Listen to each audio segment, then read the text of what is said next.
Juana Azurduy de Padilla fue una patriota del Alto Perú que luchó en las guerras de independencia hispanoamericanas por la emancipación del Virreinato del Río de la Plata contra la monarquía española y asumió la comandancia de las guerras que conformaron la denominada Republiqueta de la Laguna, por lo que su memoria es honrada en Argentina y en Bolivia. Perteneció a una familia altoperuana de buena posición económica, su padre era propietario de varias fincas de la región, su madre era de Chuquisaca, y tenía un hermano que falleció prematuramente 2 años antes. Quedó huérfana en forma imprevista, por lo que debió completar su crianza alternando entre sus tíos y temporalmente en un convento. Contrajo matrimonio con Manuel Ascencio Padilla, hijo de un estanciero vecino a la propiedad de ella. Fruto de ese matrimonio nacieron 5 hijos, todos participaron en las batallas y los primeros 4 fallecieron muy jóvenes a causa de la malaria. Con su esposo compartían ideales independentistas, lo que los impulsó a comandar un ejército con el propósito de independizar su territorio. A lo largo de su trayectoria militar fue relacionándose con varias personas, como Juan Huayparrimachi, a quien adoptó como protegido junto a su esposo, y posteriormente las acciones militares que provocaron su viudez la llevaron a relacionarse con Martín Miguel de Güemes. La muerte de este último marcó el fin de su carrera y le generó grandes problemas económicos en sus últimos días. Murió en compañía de un joven discapacitado hijo de un familiar lejano en una vivienda precaria. Debió pasar casi un siglo para que su trayectoria fuese reconocida. Recibió varios homenajes póstumos, entre el 1809 y 1815 fue ascendida a mariscal del Ejército de Bolivia y general del Ejército argentino por decisión del prócer Manuel Belgrano, uno de los más altos grados militares de esos países latinoamericanos. Además en ambos países se imprimieron papel moneda con su cara como ilustración. Una provincia boliviana lleva su nombre así como varias instituciones de ese país y de Argentina. Y también se compusieron canciones interpretadas por artistas como Jenny Cárdenas y Mercedes Sosa, como Juana Azurduy con letra de Félix Luna y música de Ariel Ramírez, y películas inspiradas en su persona. Infancia y juventud. Juana Azurduy nació en Toroca, población aledaña a Chuquisaca, ubicada en la Intendencia de Potosí del Virreinato del Río de la Plata, hoy municipio de Ravelo, departamento de Potosí, actual Bolivia, el 12 de julio de 1780. Sus padres fueron Eulalia Bermúdez, una mestiza de Chuquisaca y Matías Azurduy, un rico blanco dueño de muchas propiedades. Su padre tenía una buena posición económica, dueño de varias propiedades en la zona. Tuvo un hermano, Blas, que falleció prematuramente 2 años antes. Este hecho presumiblemente hizo que sus padres esperasen otro varón y por eso criaron a su hija con características de un hijo hombre. Además la sociedad de Chuquisaca por esos años era muy conservadora, y un hijo varón permitiría conservar el apellido Azurduy que era considerado noble y también hubiese podido seguir con las actividades económicas de su padre cuando alcanzase la mayoría de edad. Sus padres continuaron buscando el hijo varón y años después nació Rosalía, otra hija mujer que hizo convencer al padre que no iba a tener más varones. Juana fue bautizada en La Plata por lo que se suponía que nació en esa ciudad. Creció en Chuquisaca viviendo en el campo con libertades que a otros niños no le daban sus padres en esa época. Compartió las tareas con los pobladores originarios de la zona a quienes observaba trabajar y dialogaba con ellos utilizando el lenguaje quechua que su madre le había enseñado, y además compartía con ellos las ceremonias religiosas.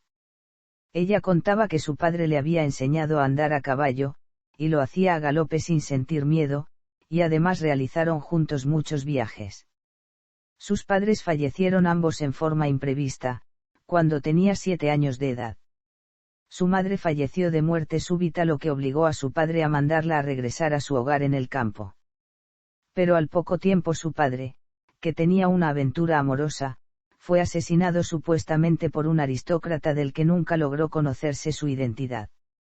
Vida en un convento. Al quedar huérfanas las hermanas quedaron a cargo de sus tíos, Petrona Azurduy y Francisco Díaz Valle, quienes lo hicieron más por las propiedades que quedaron a manos de las menores que por amor a las niñas. Por la formación que su padre le había inculcado a su hija basada en la rebeldía y en la libertad se contradecía con la disciplina de sus nuevos tutores Petrona y Francisco, sobre todo la tía, con quien las peleas eran frecuentes. Para resolver el problema de convivencia resolvieron enviar a Juana a un convento.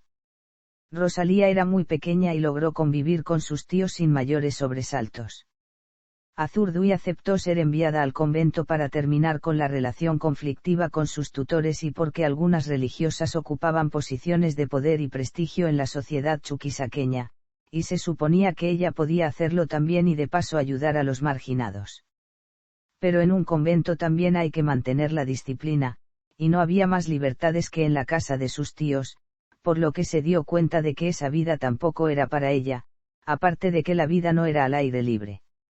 Estas limitaciones en sus libertades hicieron que Azurduy discutiera fuertemente con la Madre Superiora, lo que terminó en su expulsión del convento de Santa Teresa, y a los 17 años volvió a su casa en Toroca. Matrimonio.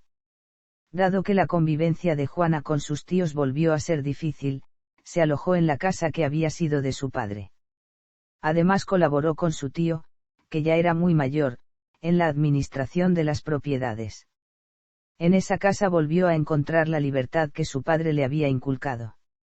Los Azurduy eran vecinos con los Padilla, una familia de hacendados cuyo padre Melchor era amigo del padre de Azurduy.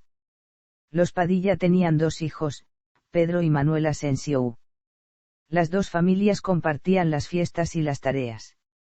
Entre Juana Azurduy y Manuel Asensio Padilla se empezó a formar una relación de simpatía, y se reencontraron cuando ella regresó a su casa cuando abandonó el convento.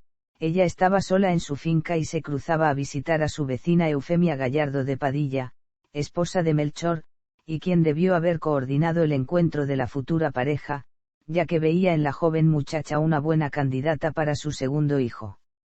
En los encuentros previos al matrimonio, Azurduy escuchaba con interés los relatos de Manuel de sus experiencias vividas, como la que le tocó presenciar siendo niño al presenciar la ejecución de Dámaso Katari, responsable de una rebelión de conacionales suyos que se desarrolló durante meses sin que el ejército hispánico pudiera contenerla. Finalmente contrajeron matrimonio en mayo de 1799, cuando ella tenía 19 años de edad. Hijos. El matrimonio de Juana y Manuel tuvo 5 hijos: Manuel, Mariano, Juliana, Mercedes y Luisa. Ella se ocupó de que crecieran saludablemente y el padre de la economía familiar. El deseo de darle un futuro próspero a sus hijos llevó a Padilla a postularse para un cargo político en el gobierno de Chuquisaca, pero su condición de criollo fue un impedimento para lograrlo. Solamente podían acceder a esas posiciones los ciudadanos con linaje español, y también eran notorias las diferencias con los impuestos que debían pagar. Estas circunstancias hicieron que el matrimonio dialogara cuando los niños descansaban sobre la necesidad de que esa desigualdad terminase. Asimismo, Manuel había tomado conocimiento por mensajes de sus amigos estudiantes de otros países de que el rey de Francia había sido ejecutado en la guillotina durante la Revolución Francesa, y además arribaron a esa región libros de Rousseau y la enciclopedia que influenciaron en el pensamiento de los estudiantes.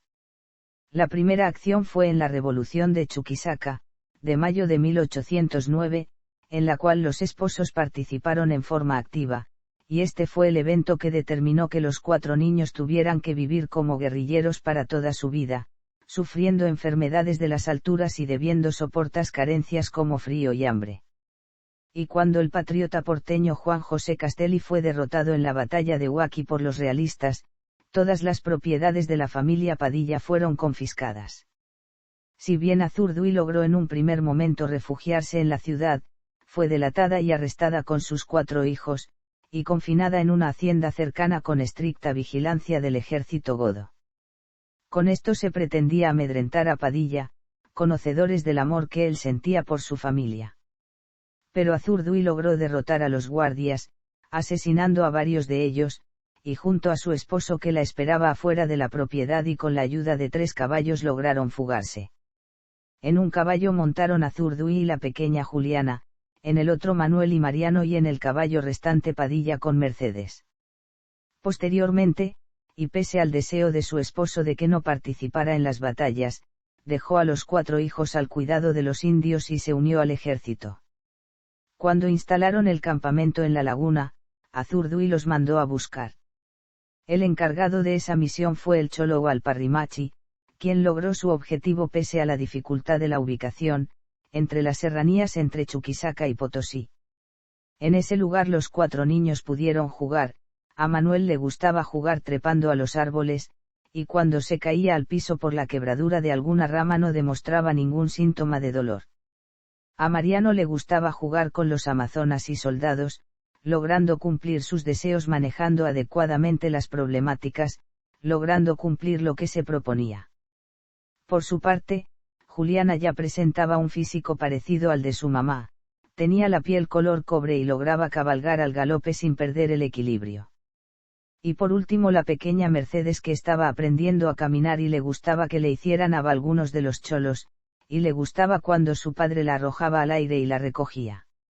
La estancia en este campamento finalizó cuando el general patriota Manuel Belgrano fue derrotado y la familia Padilla debió escapar.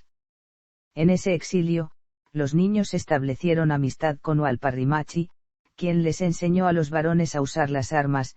El pequeño Manuel aprendió a emplear la huaraca, y a revolear la piedra. Mientras tanto Mariano no tenía la habilidad necesaria para usar las armas pero sí la habilidad suficiente para esconderse y escabullirse, haciéndolo de forma que hasta Hualparrimachi se sorprendía.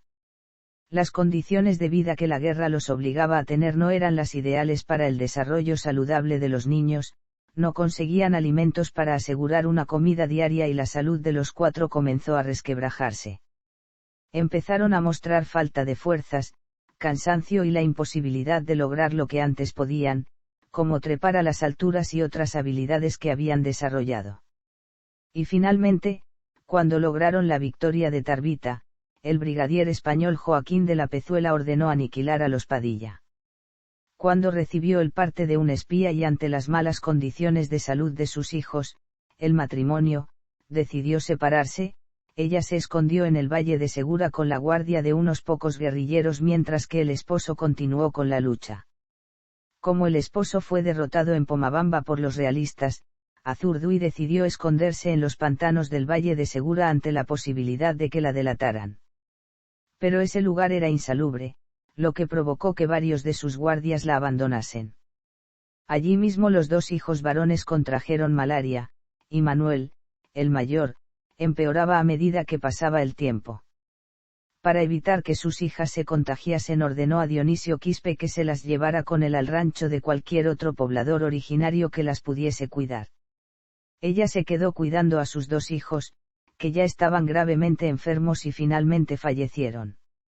Los enterró en 2 fosas precarias que cavó y cuando se dio cuenta de que Quispe no había regresado, colocó una cruz de madera en las tumbas de sus hijos y salió a buscar a las otras 2. Cuando estaba rumbo a la dirección que presumía que debían haber seguido sus hijas se encontró con su marido y Hualparrimachi, quienes al verla con las ropas rotas y ensangrentadas presumieron que algo malo había sucedido, y cuando Padilla se enteró del fallecimiento de sus hijos varones tuvo un ataque de violencia y le increpó a su esposa por no haber cuidado a sus hijos en forma adecuada. Hualparrimachi tuvo que intervenir para que no la golpeara y finalmente Manuel se echó a llorar desconsoladamente. Posteriormente le pidió disculpas varias veces por ese arrebato. Y finalmente cuando Padilla logró componerse abrazó a su esposa, la besó consolándola, y emprendieron la misión que tenían inmediata, el rescate de las 2 hijas. Encontraron un rancho en las proximidades donde seguramente estaban prisioneras. Con la ayuda de Hualparrimachi lo asaltaron y se enfrentaron contra los ocupantes, un grupo de realistas que lograron que Quispe traicionase a Azurduy, convenciéndolo que su futuro era unirse a ellos. Las 2 niñas estaban atadas con cadenas a una cama y presenciaron la matanza de sus captors como resultado de la operación de rescate. Una vez lograda la liberación de las niñas las trasladaron a Ab, pero durante ese traslado se evidenció la alta temperatura en los cuerpos de ambas, síntoma del contagio del paludismo que ya había terminado con las vidas de los 2 hijos varones. Y finalmente, pese a los esfuerzos de los 2 padres, no lograron sobrevivir. La muerte de los 4 hijos tuvo un cambio en el accionar en la guerra por parte de la pareja, sobre todo en el tratamiento a los prisioneros, ya que en vez de mantenerlos vivos como venían haciendo empezaron a aniquilarlos. Azurduy, que intercedía ante su esposo para que no matara a los rehenes hasta ese evento, comenzó a exterminarlos ella misma, aunque portasen una bandera blanca de rendición. Y otra de las acciones que emprendió la pareja para paliar la muerte de todos sus hijos fue la búsqueda de otro. Azurduy quedó embarazada enseguida, y estando en ese estado debió luchar contra el enemigo y sufrir la pérdida de su amigo Walparrimachi en una de las batallas que debió entablar sola porque su esposo estaba en otra misión. Y cuando estaban en el velatorio de Gregorio Núñez, ejecutado por los realistas, sintió las primeras contracciones. Entonces un grupo de pobladoras originarias la acompañó a la orilla de un río donde dio a luz, nació una niña. Padilla apenas pudo conocer a su nueva hija de 1810 y tuvo que ponerse al frente de un combate para contener un avance realista. Azurduy se alejó de ese lugar en compañía de una escolta comandada por el sargento Romualdo Loaiza y 4 soldados. Consigo llevaban un cargamento de armas, animales y víveres. Y por codiciar este cargamento los 5 hombres resolvieron traicionar a su jefa e intentar asesinarla, aprovechando que estaba débil por el reciente parto. Pero cuando Azurduy vio que estaba en peligro entró en combate, de un sablazo tiró a Loaiza de su mula, malherido, este profería gritos de dolor, lo que paralizó a los otros 4 soldados.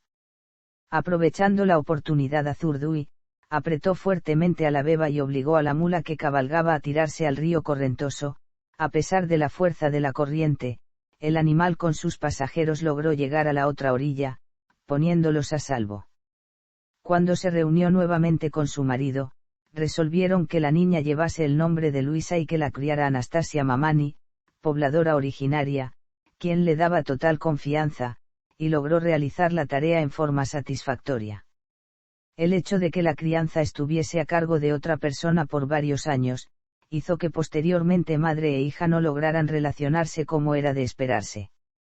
Cuando tenía 11 años de edad Luisa acompañó a su madre a su ciudad natal para intentar recuperar las propiedades, y finalmente Luisa se casó con Pedro Poveda Zuleta, estableciendo domicilio lejos de la casa de su madre, hecho de que dejó a Azurduy completamente sola. Trayectoria. Zona de acción. Azurduy y Padilla combatieron en el exvirreinato del Río de la Plata, partiendo del norte de Chuquisaca hasta las selvas de Santa Cruz, abarcando las ramificaciones de la cordillera de los Frailes y las sierras de Carretas, Sombreros y Mandinga. Por esa zona tienen sus cauces los ríos de Mojotoro, Tomina, Villar, Tacopaya, Tarbita, Limón, Pescado y Sopachuy entre los más conocidos. Además en esas zonas se establecían las poblaciones de Presto, Mojotoro, Yamparaez, Tarabuco, Tacopaya, La Laguna y Pomobamba. Las 2 últimas de estas localidades fueron posteriormente renombradas como Padilla y Azurduy homenajeando al matrimonio. En esta área se libró lo que Bartolomé Mitre denominó, Guerra de Republiquetas, en su libro Historia de Belgrano y de la Independencia Argentina, precediendo y sirviendo de modelo para la posterior batalla de Salta. Esta batalla se caracterizó por el hecho de que se paralizó a grandes ejércitos experimentados y con triunfos encima. En total la contienda duró 15 años, no se dejó de pelear ni un solo día, tuvo a 102 caudillos y solo 9 llegaron a ver el final y el resto murió en el campo de batalla sin rendirse, y tampoco siquiera pedir tregua. Cada lugar de esa región constituyó una republiqueta, un centro de rebelión con su jefe, bandera y administración autónomos, y sus esfuerzos convergieron a un resultado general que se logró sin que las partes llegaran a un acuerdo. Y los combatientes fueron pobladores originarios armados con piedras, cuya falta de experiencia en guerras convencionales no se notó en las diferentes batallas. El medio de comunicación usado fue el fuego. En las cimas de las montañas se establecieron puestos de vigilancia en donde un hombre observaba con un ojo de águila lo que acontecía en cada punto del territorio y cuando observaban una novedad les avisaba a los guerrilleros con señales de humo generadas con las fogatas hechas con diferentes tipos de madera. De esta forma lograron sorprender casi siempre a sus enemigos, y casi siempre eludían las persecuciones. Revolución de Chuquisaca. Azurduy y su esposo se sumaron a la revolución de Chuquisaca que el 25 de mayo de 1809 destituyó al presidente de la Real Audiencia de Charcas, Ramón García de León y Pizarro, levantamiento que culminó a principios de 1810 cuando los revolucionarios fueron vencidos por las tropas realistas que el virrey del Virreinato del Río de la Plata, Baltasar Hidalgo de Cisneros, envió al mando del brigadier Vicente Nieto, condenando a sus cabecillas a prisión y al destierro. Padilla tuvo la misión de impedir que los soldados leales al gobierno de Potosí reciban víveres, pero la revolución no tuvo éxito y el general español José Manuel de Goyeneche ejecutó a los principales cabecillas, y Padilla fue incluido en la lista de los que debían ser encarcelados y posteriormente abandonar el territorio por su apoyo a la revuelta, pero Padilla logró fugarse ayudado por los pobladores originarios quienes lo albergaron en sus hogares hasta que la tranquilidad volvió a la zona. Y esta acción de fuga de Padilla provocó que toda la familia debiese vivir como guerrilleros expuestos a toda clase de peligros a partir de entonces. Revolución de Cochabamba. El 14 de septiembre de 1810 Cochabamba se sublevó contra el gobierno de España en apoyo a la Revolución de mayo de 1810 en el entonces Virreinato del Río de la Plata, y Padilla se alistó a las órdenes de Esteban Arce, el líder de los caudillos rebeldes. Y este jefe lo nombró comandante de las fuerzas rebeldes en 5 zonas, y tuvo la misión de estar al frente de 2000 soldados conformados por pobladores originarios que tenían que evitar que de Lagunilla salgan víveres rumbo a Chuquisaca destinado a los realistas. Esta acción revolucionaria fue sofocada por el ejército realista, y comenzó el acoso para la familia Padilla. Primera expedición auxiliadora al Alto Perú.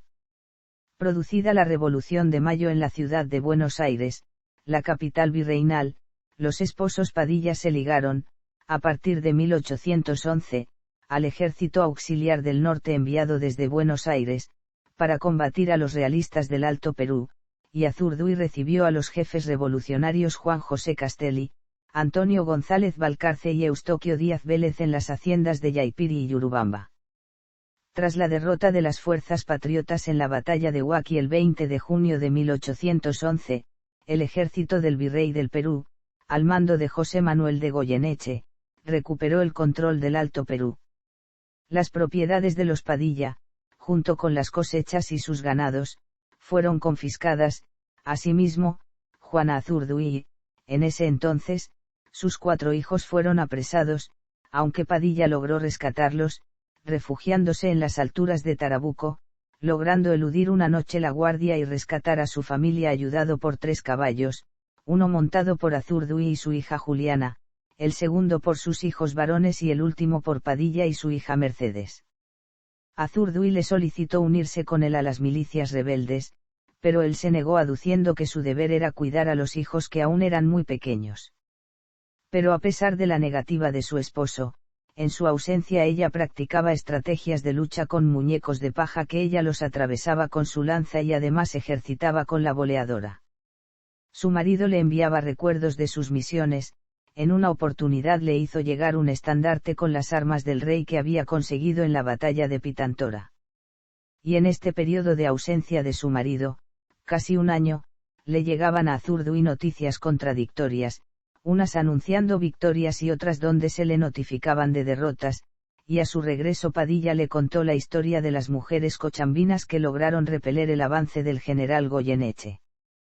Esta historia y el hecho de que su hogar en la montaña ya no era seguro porque ya eran conocidos por muchos pobladores que llevaban leña, comida o simplemente querían conocerla a ella y a sus hijos, incrementando de esa manera las posibilidades de una delación hicieron que Azurduy tomase la decisión de unirse a las tropas revolucionarias dejando a sus hijos en manos de cuidadores de su confianza. Relación con Huayparrimachi. Entre la gente que reclutó para la causa independentista se destacó Juan Huayparrimachi, o Hualparrimachi, un poeta cholo quien se ofreció ante los esposos Padillas para ser parte de su tropa. Afirmaba ser hijo natural de Francisco de Paula y Sanz, es gobernador de Potosí, y este a su vez era hijo ilegítimo del rey Carlos IV de España. Tenía odio contra el español porque fue testigo de la violencia que su padre ejerció contra su madre, una pobladora originaria de la región, y finalmente la abandonó dejándola en malas condiciones de vida.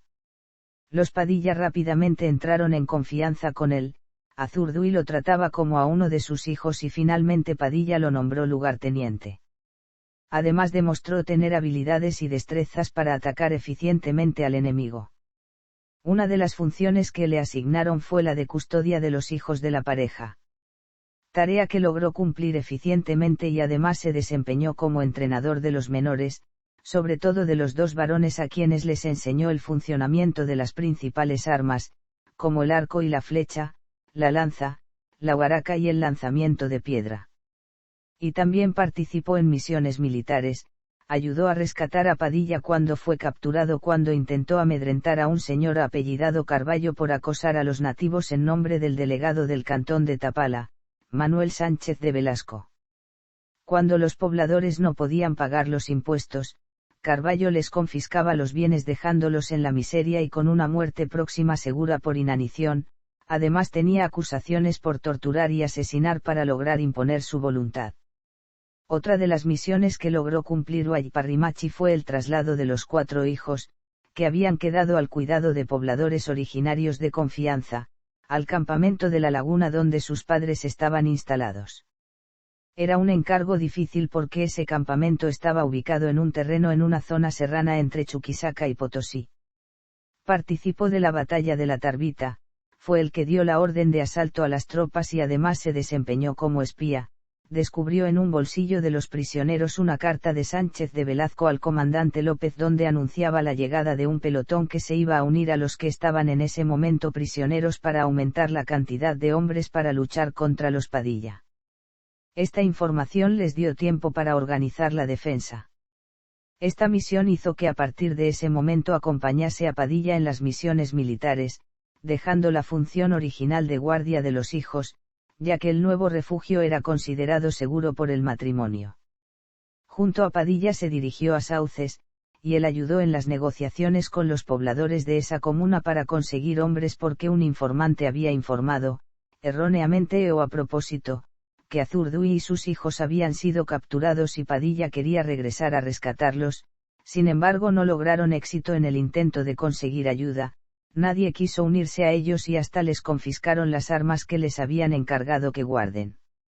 Y finalmente Huayparrimachi fue testigo de la noticia del fallecimiento de los 2 hijos varones, tuvo que contener a Padilla que estaba fuera de sí y también participar en el rescate de las 2 hijas mujeres que estaban prisioneras de los realistas y presenciar, una vez concluido el rescate, la muerte de ambas niñas víctimas de la malaria. Y finalmente en una de las batallas que Huayparrimachi participó junto a los Padilla, tuvo que salvar la vida de Azurduy dejándola de él. Fue en el Cerro de la Carretas donde estaban apostados para emboscar al coronel Sebastián Benavente, quien cumpliendo órdenes del general de la Pezuela estaba desplazando un batallón desde el cuartel de Cinta. El coronel Benavente logró sobornar a Pedro Artamachi, un originario miembro del ejército de los Padilla, y este lo guió durante la noche hacia el campamento donde el ejército de los Padilla dormía. Encontraron a Azurduy sola, su esposo estaba recorriendo la zona ordenando los puestos. Azurduy se defendió del ataque y profirió gritos, y en ese momento Huayparrimachi salió en su ayuda llegando en el momento exacto, porque logró interponerse a disparos de fusiles que tenían como blanco a su jefa pero que terminaron en su pecho cayendo muerto sin lograr proferir ni un gemido. Murió logrando que Azurduy no sufriera ni una herida. Segunda expedición auxiliadora al Alto Perú. En 1812, Padilla y Azurduy se pusieron a las órdenes del general Manuel Belgrano, nuevo jefe del Ejército Auxiliar del Norte, llegando a reclutar 10.000 milicianos. Lograron la simpatía de Belgrano enseguida, en el momento de la presentación, según los informes que el general enviaba a Buenos Aires donde destacaba que había encontrado en los esposos 2 colaboradores para la misión. Azurduy se encargó de recorrer la zona buscando voluntarios para participar de las misiones independentistas. Logró reunir 10.000 reclutas entre los pobladores ayllus quienes eran convencidos por su presencia, vestida con vestimentas militares y manejando con destreza su sable. El hecho de que era mujer le daba más ánimo a los hombres de alistarse y también a las mujeres. Azurduy organizó, utilizando bibliografía que le facilitó el propio Belgrano, un batallón que denominó, Leales, al que le enseñó tácticas y estrategias de guerra. Empezó a utilizar en sus misiones un pantalón blanco tipo mameluco, una chaquetilla color escarlata o azul y una gorra militar con una pluma azul y blanca, los colores que Belgrano eligió para la bandera. Lo hizo como apoyo para el general y en protesta a la orden del primer triunvirato de Buenos Aires que le había mandado a Belgrano a no utilizarla. Producido el éxodo jujeño, prestaron colaboración con la retaguardia comandada por el mayor general Díaz Vélez. La popular entrada de Díaz Vélez en Potosí, el 17 de mayo de 1813, permitió que Juan Azurduy y su familia pudiera reencontrarse con Padilla. En la batalla de Vilcapugio, librada el 1 de octubre de 1813, el pelotón de los Padilla se encargó del transporte de los cañones por las montañas y su emplazamiento en los lugares adecuados, por lo tanto los esposos no tuvieron participación protagónica en esta contienda que terminó siendo una derrota del ejército patriota. Una vez finalizada la batalla ayudaron a escoltar al mayor general Díaz Vélez y a su división, que reunió a la tropa dispersa cuando se retiró hacia Potosí. Posteriormente Azurduy le recriminó a Belgrano el hecho de no haber participado en forma directa de las acciones, y éste le contestó que él tenía dudas que esa división de hombres tuviera la disciplina suficiente como para sostener una batalla, consideraba que no tenían la formalidad de un ejército experimentado. Con el batallón Leales, los esposos Padilla participaron en la batalla de Ayohuma, el 9 de noviembre de 1813. En el frente de batalla se situaron en el flanco derecho, con la colaboración de Cornelio Zelaya, uno de los lugartenientes de la pareja. A pesar de que en esta batalla los Leales de Azurduy se destacaron, la misma significó una aplastante victoria realista. Belgrano en reconocimiento le obsequió a Azurduy su espada, arma que utilizó en todas sus acciones posteriores. Esta nueva derrota significó el retiro temporal del ejército rioplatense del Alto Perú. A partir de ese momento Padilla y sus milicianos se dedicaron a realizar acciones de guerrillas contra los realistas. Los convenció de que no iban a recibir más ayuda de los ejércitos rioplatenses y que a partir de ese momento dependían de sus propios caudillos, presunción que el tiempo desvirtuó. Combate del Cerro de las Carretas. En el Cerro de las Carretas los guerrilleros de Padilla se apostaron para enfrentar a los hombres del coronel Sebastián Benavente quienes estaban cumpliendo órdenes del general Joaquín de la Pezuela. Estaba ubicado a 2 leguas de Tarabuco. Era un lugar de difícil acceso al que solo se podía acceder si se conocía el terreno. Pero Benavente logró comprarle información a Pedro Artamachi, un poblador originario de la zona, y este durante la oscuridad de la noche lo guió hasta el campamento donde residía Azurduy. El 2 de agosto de 1814, comenzó la acción entre el ejército realista, que contaba con varias armas de fuego, y los altoperuanos armados de urracas, lanzas y flechas y algunas armas de fuego que habían logrado apropiarse en las anteriores contiendas con los realistas. La batalla se desarrolló durante 3 días y una de las bajas sufridas fue Alparrimachi, cuando fue sorprendido en la operación nocturna por los soldados realistas, regresaba al campamento con un grupo de soldados al escuchar las primeras detonaciones de armas de fuego, cuando un artillero realista observó su presencia abrió fuego, pero la munición dio en el pecho de Alparrimachi, quien cayó muerto de inmediato con su pecho destrozado. En este enfrentamiento se perdió un importante número en la fuerza de los Padilla, y cuando los realistas se enteraron de los resultados de esta contienda decidieron asestar los golpes finales para terminar con los movimientos guerrilleros. El 3 de marzo de 1816 cerca de Villar, Juan Azurduy al frente de 30 jinetes, entre ellos varias mujeres, atacó a las fuerzas del general español Laera, les quitó el estandarte y recuperó algunos fusiles. Y 5 días después, Azurduy atacó el Cerro de Potosí. Debido a estos logros militares recibió el rango de teniente coronel por un decreto firmado por Juan Martín de Pueyrredón, director supremo de las Provincias Unidas del Río de la Plata, el 13 de agosto de 1816. Tras ello, el general Belgrano le hizo entrega de su sable, el que había utilizado en el éxodo jujeño. Además el decreto de Pueyrredón la puso al frente de una división llamada, Decididos del Perú, y le otorgaba el derecho a usar el uniforme militar. Amedrentamiento a Carballo. Una persona de apellido Carballo abusaba de los pobladores locales cumpliendo órdenes de Manuel Sánchez de Velazco, subdelegado del cantón de Tapala.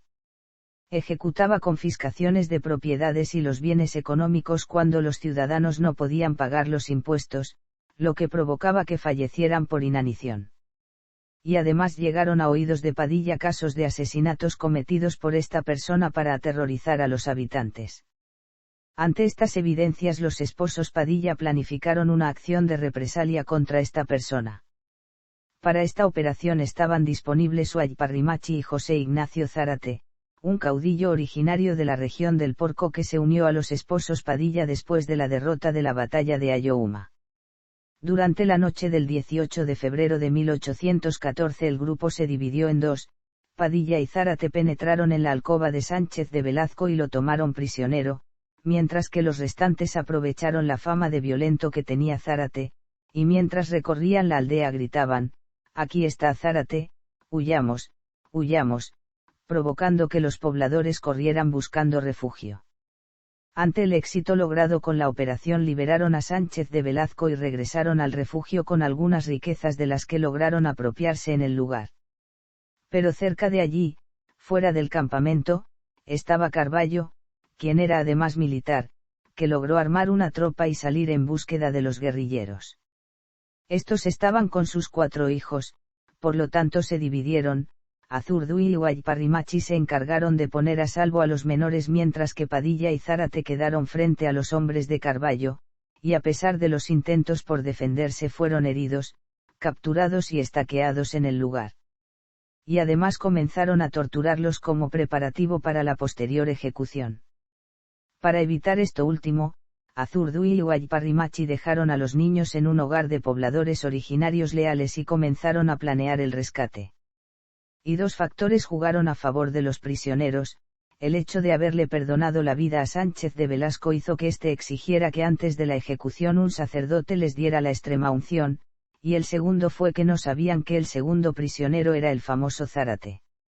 Y de pronto, de lejos se escuchan gritos diciendo que Zárate había regresado, haciendo que los realistas, que en ese momento estaban en estado de ebriedad jugando con armas blancas a hacerles cortes a los prisioneros, dejaran lo que estaban haciendo y se dirigieran a preparar la defensa del lugar.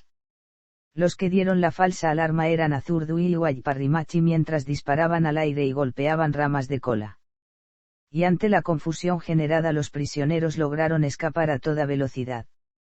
Esta operación exitosa, el intento fallido de Belgrano por hacer explotar la Casa de la Moneda en Potosí, edificio emblemático del pueblo, y además que el tesoro del que los hombres de Belgrano se apropiaron en ese lugar se estaba usando para financiar otro ejército auxiliar para el sur, hizo que más gente se uniera a las tropas de Padilla.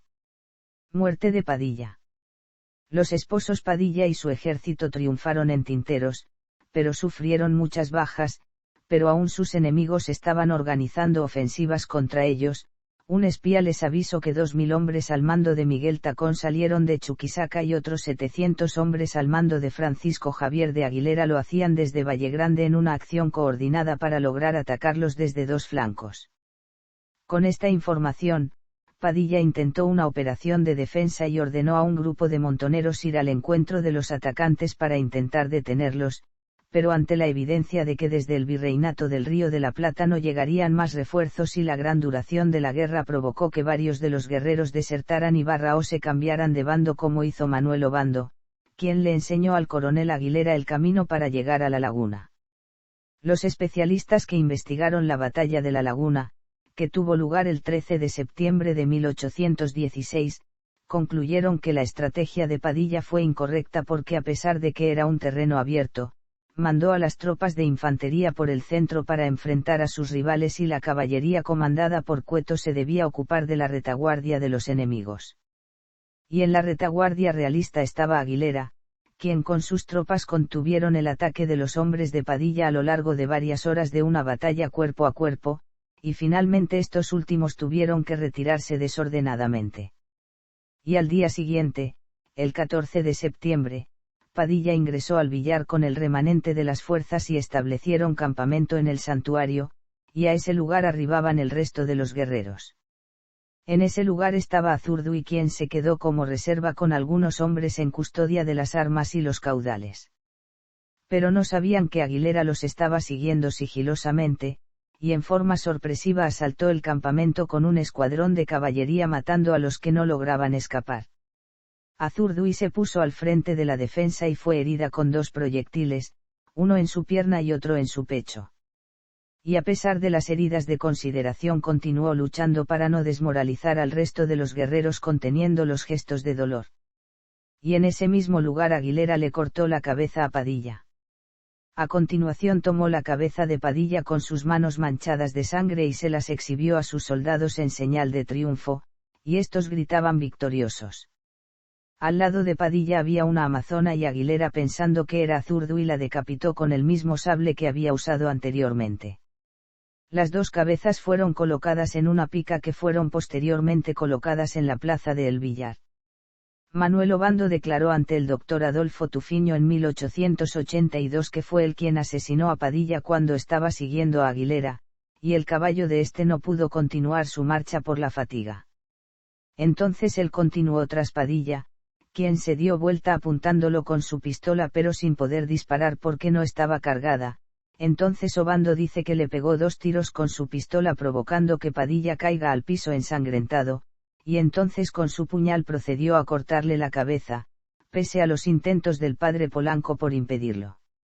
Y posteriormente le presentó al coronel Aguilera la cabeza, y fue colocada en la punta de la pica en la plaza.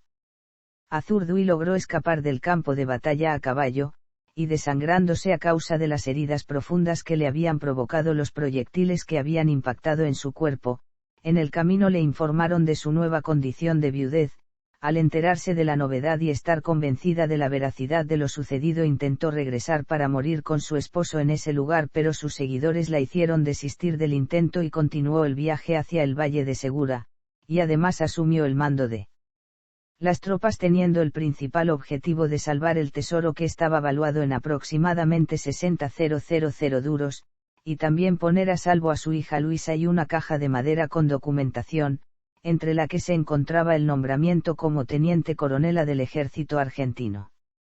Reorganización de las tropas. La noticia del fallecimiento de Padilla se fue expandiendo hacia todos los caudillos, quienes decidieron formar un consejo para nombrar al nuevo comandante. Azurduy fue la presidenta de dicho consejo, y la elección para elegir al nuevo jefe fue difícil. Jacinto Cueto, Fernández, Severo Bedoya fueron los candidatos a tomar el mando, pero estos no aceptaban esa posición cuando la elección parecía definirse hacia uno de ellos. Fue entonces cuando decidieron delegar la tarea de elegir al nuevo mando de las tropas en Azurduy. Y finalmente ella eligió a Cueto, ponderando su desempeño en la batalla de la Laguna. Y Esteban Fernández fue elegido como el subjefe. La primera misión que recayó en los nuevos mandos fue informarle a Belgrano de la novedad, tarea que cumplió rápidamente.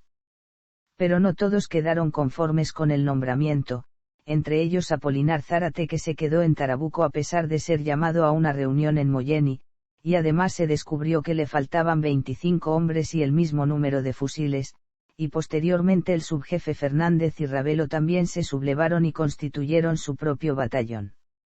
Esta sublevación no solo estaba inspirada en la ausencia de quien fue un líder inobjetable, sino también en la codicia por el tesoro que Azurduy poseía, fondos que servían para comprar la suficiente cantidad de armas para continuar las acciones bélicas con buena ventaja. Para intentar contener a los insubordinados, la ahora teniente coronel Azurduy requirió la ayuda de Martín Miguel de Güemes, que ya era conocido en toda Latinoamérica por sus acciones de guerra en Salta y Jujuy. El mensajero fue Fray José Indalecio de Salazar, quien debía solicitarle que nombrase un reemplazante para el fallecido Padilla. Güemes nombró al teniente coronel José Antonio Acebey, pero nunca pudo hacer efectivo su nuevo cargo porque los jefes se negaron a aceptarlo por algunos cuestionamientos hacia su persona. Recuperación del cuerpo de Padilla. Azurduy tenía el objetivo de recuperar los restos de su marido, cuya cabeza seguía expuesta en la plaza de la Laguna. Para esta empresa le encomendó a Caipé, un lanzaflechas Tacafucus que debía recorrer la zona reclutando voluntarios entre la población de la zona para conformar un batallón. 100 pobladores originarios se unieron a la misión, sumados a 100 amazonas. Esta partida aún le resultaba insuficiente a Azurduy y le solicita a Esteban Fernández y a Agustín Ravelo que se unan. En el viaje a la laguna se unieron guerreros pertenecientes a las poblaciones originarias que buscaban venganza. Al arribar a la laguna, los guerreros iniciaron la batalla cayéndoles encima a los hombres liderados por el coronel Francisco Baruri provocando una matanza, considerada la más cruel de las guerras independentistas de América. Todo realista que se cruzaba en el camino fue muerto, las calles quedaban manchadas de sangre al paso de los guerreros. Más tarde se apoderaron de la cabeza de Padilla, que ya estaba en proceso de descomposición, llenas de gusanos y consumida por los cuervos, la trasladaron hacia la iglesia del lugar y la depositaron sobre el altar. Allí oficiaron una ceremonia religiosa con los honores correspondientes a un coronel del ejército argentino. Relación con Güemes. Para solventar la pérdida de su esposo, Juana Azurduy buscó otro hombre que le pueda brindar el apoyo que necesitaba. Recordó que Arenales le había nombrado a un hombre que su fallecido esposo también respetaba, Martín Miguel de Güemes. Provenía también de una familia de buen pasar económico y también compartía los ideales de paz y justicia. Y en su búsqueda se dirigió a Azurduy, y fue recibida con respeto e incluida en el ejército de Güemes con tareas ejecutivas y de responsabilidad. Es posible que entre Güemes y Azurduy se haya producido una relación amorosa, ya que ella aún conservaba sus dotes femeninas a pesar de las guerras y a Güemes le interesaban las mujeres. Y además compartieron mucho tiempo juntos. Pero esta relación con Güemes también terminó en forma trágica con la muerte en combate del general salteño, hecho que marcó el fin de la carrera militar de Azurduy y el principio de las penurias económicas que padeció hasta el fin de sus días. Le solicitó ayuda a las autoridades de la provincia de Salta para regresar a su ciudad natal Chuquisaca, pero la respuesta fue la asignación de 4 mulas y 50 pesos para los gastos de su viaje, y finalmente después de 7 años de permanencia en la capital salteña emprendió el regreso a su ciudad natal.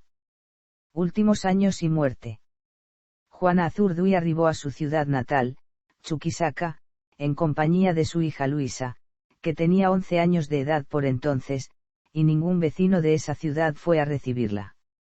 Lo primero que hizo en la localidad fue intentar recuperar las propiedades que había dejado para emprender su acción militar, pero algunas habían sido confiscadas por el gobierno y otras estaban a nombre de su hermana Rosalía, que se dedicaba a atender su hogar y criar sus hijos. Azurduy intentó recuperar la posesión de sus bienes pero el gobierno solamente le reconoció una sola, la hacienda de Culco. Posteriormente y debido a las necesidades económicas que sufría la debió vender muy por debajo del valor que hubiese correspondido.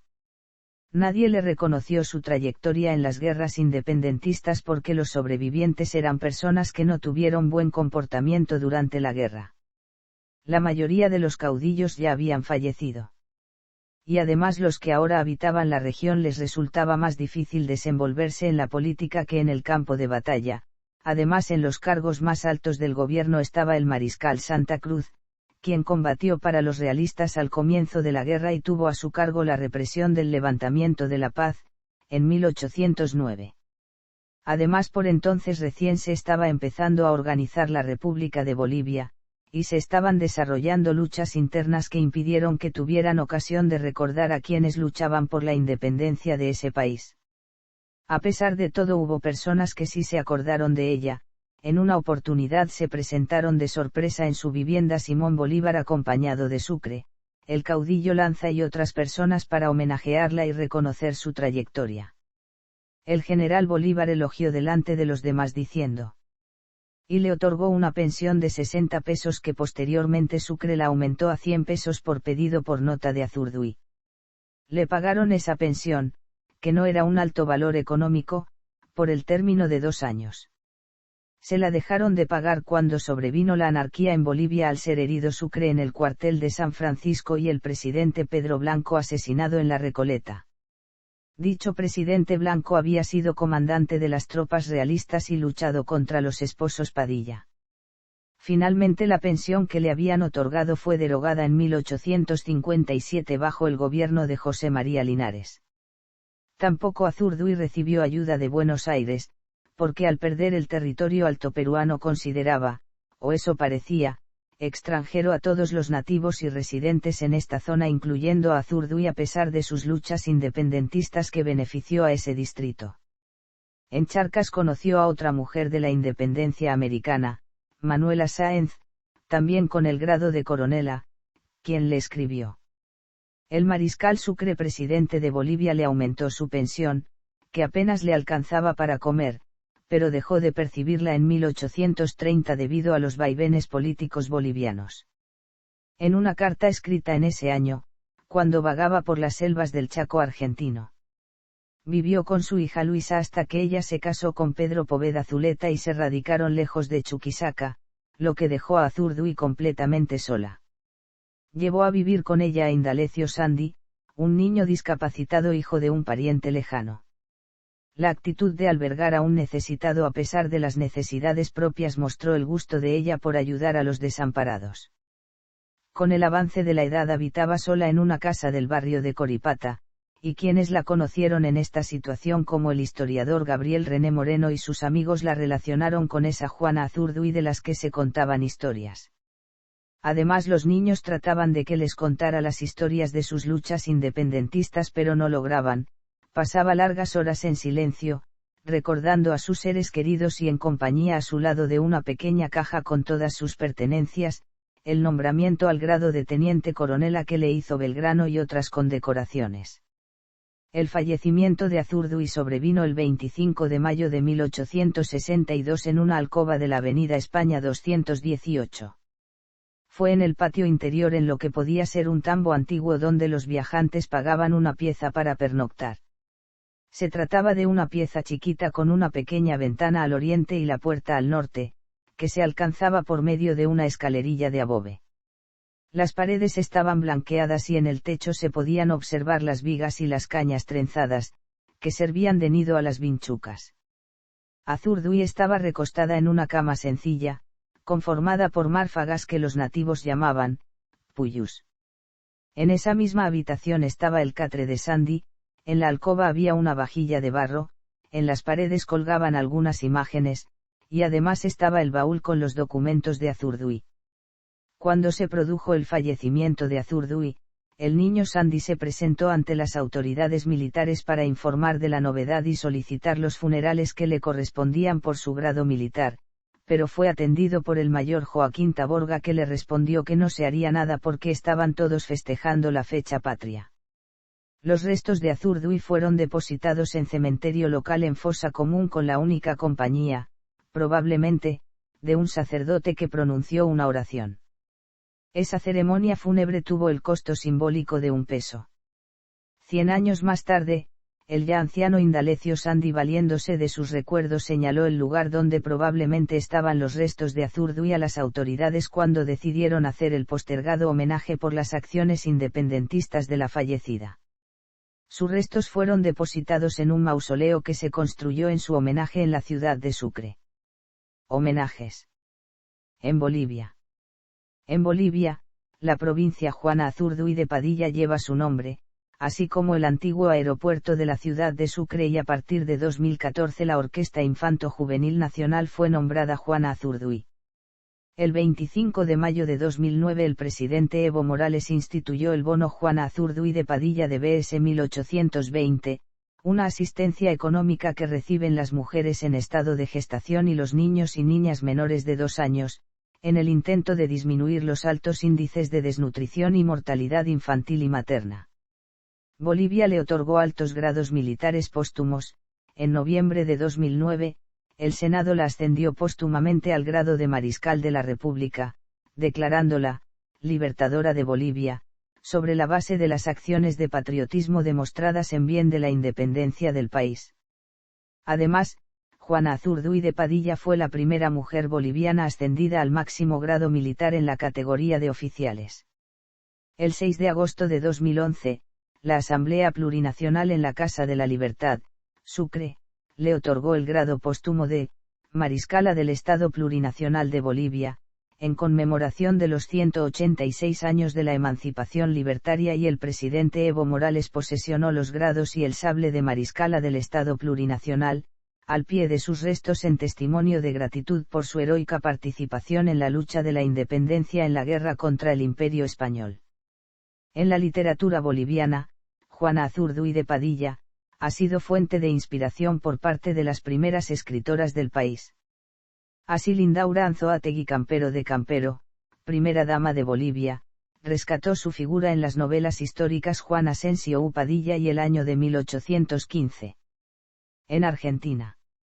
En la cultura popular argentina se la recuerda de varias formas: una cueca norteña escrita por el historiador Félix Luna y musicalizada por Ariel Ramírez honra el accionar de Juana Azurduy, llamándola la flor del Alto Perú. Y su personaje en la película de Leopoldo Torre Nilsson Güemes, La Tierra en Armas, fue protagonizada por Mercedes Sosa. Varias instituciones llevan su nombre. El Ejército Argentino ha nombrado al Regimiento de Infantería de Monte número 28, con sede en Tartagal, como general a Juana Azurduy. También el Centro de Formación Profesional N. Grados 401, de la ciudad de Colón, provincia de Buenos Aires, y el Instituto Superior de Formación Docente N. Grados 109 de San Antonio de Padua, Merlo, provincia de Buenos Aires, llevan su nombre. Por la misma razón se le impuso su nombre al programa de fortalecimiento de derechos y participación de las mujeres, se llama así en su homenaje. En la provincia de Chaco hay una ruta llamada Ruta Juana Azurduy, que nace en la ruta número 95, pasa por el impenetrable chaqueño y llega hasta el límite con la provincia de Salta, donde la ruta sigue pero con el nombre de ruta número 52. Existe también diversas escuelas en su homenaje, entre ellas una en Moreno, provincia de Buenos Aires, otra en Nueva Pompeya, y otra en General Pico, provincia de La Pampa, entre otras localidades. Se realizaron varios reconocimientos a la figura de Azurduy durante la presidencia de Cristina Fernández de Kirchner. Su imagen decora el Salón Mujeres Argentinas, de la Casa Rosada, sede del gobierno argentino. Cuando el presidente de Venezuela Hugo Chávez visitó en 2009 la Casa de Gobierno, saludó militarmente su imagen y la presidenta argentina Cristina Fernández le comentó. Una ley de 2007 declaró al 12 de julio, fecha de su nacimiento, el Día de las Heroínas y Mártires de la Independencia de América.